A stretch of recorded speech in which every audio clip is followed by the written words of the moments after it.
ఆన్లైన్లో అమ్మాయిని వేధించిన వ్యక్తి ఆమె స్నేహితులు ఏం చేశారంటే ఒక వ్యక్తి ఆన్లైన్లో అమ్మాయిని వేధించాడు. ఈ విషయాన్ని తన స్నేహితుడికి ఆమె చెప్పింది.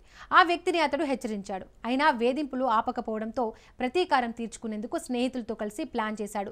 ఫేక్ ఐడితో చాట్ చేసి అతన్ని రప్పించాడు. ఆ వ్యక్తి మొబైల్ ఫోన్ దోచుకున్నారు. తమిళనాడులోని సేలంలో ఈ ఘటన జరిగింది. చెన్నైకి చెందిన బ్రాహ్మణ యాగం అనే వ్యక్తికి ఆన్లైన్ గేమింగ్ యాప్లో మైనర్ బాలిక పరిచయమైంది. కాగా అతడు ఇన్స్టాగ్రామ్లో ఫేక్ అకౌంట్ తెరిచాడు. ఆ బాలికను ఆన్లైన్లో వేధించాడు. దీంతో స్నేహితుడైన రామకృష్ణకు ఈ విషయాన్ని ఆమె చెప్పింది. ఈ నేపథ్యంలో బ్రాహ్మణ యాగంను అతడు హెచ్చరించాడు. వేధింపులు ఆపకపోవడంతో తన స్నేహితులతో కలిసి ప్లాన్ వేశాడు. మరోవైపు రామకృష్ణన్ అతని స్నేహితులు కలిసి సోషల్ మీడియాలో ఫేక్ ఐడితో అకౌంట్ క్రియేట్ చేశారు.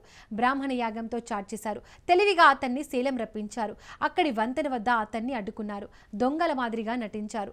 బ్రాహ్మణ యాగం మొబైల్ ఫోన్ లాక్కున్నారు. బైక్ పై అక్కడి నుండి పారిపోయారు. బాలికను వేధించిన చాటింగ్లో ఉన్న ఆ మొబైల్ ఫోన్ను వారు ధ్వంసం చేశారు. అయితే ఆ రోడ్డుపై వెళ్తున్న ఒకరు దీనిని రికార్డ్ చేశారు. ఈ వీడియో క్లిప్ సోషల్ మీడియాలో వైరల్ అయింది. ఇది పోలీసుల దృష్టికి వెళ్లడంతో దర్యాప్తు చేశారు. బ్రాహ్మణ యాగం నుంచి మొబైల్ ఫోన్ దోచుకున్న రామకృష్ణన్ అతడి ఇద్దరు స్నేహితులను అరెస్ట్ చేశారు. కాగా అది నిజమైన దోపిడీ కాదని ప్రతీకారమని పోలీసులు తెలుసుకున్నారు. బాలికను వేధించిన చాటింగ్లో ఉన్న బ్రాహ్మణ యాగం మొబైల్ ఫోన్ చోరీ కోసం వారు ఈ ప్లాన్ వేశారని పోలీసు అధికారి తెలిపారు. ధ్వంసం చేసిన ఆ మొబైల్ ఫోన్లోని స్క్రీన్ షాట్లను గుర్తించినట్లు చెప్పారు. ఈ సంఘటనపై దర్యాప్తు చేస్తున్నట్లు వెల్లడించారు.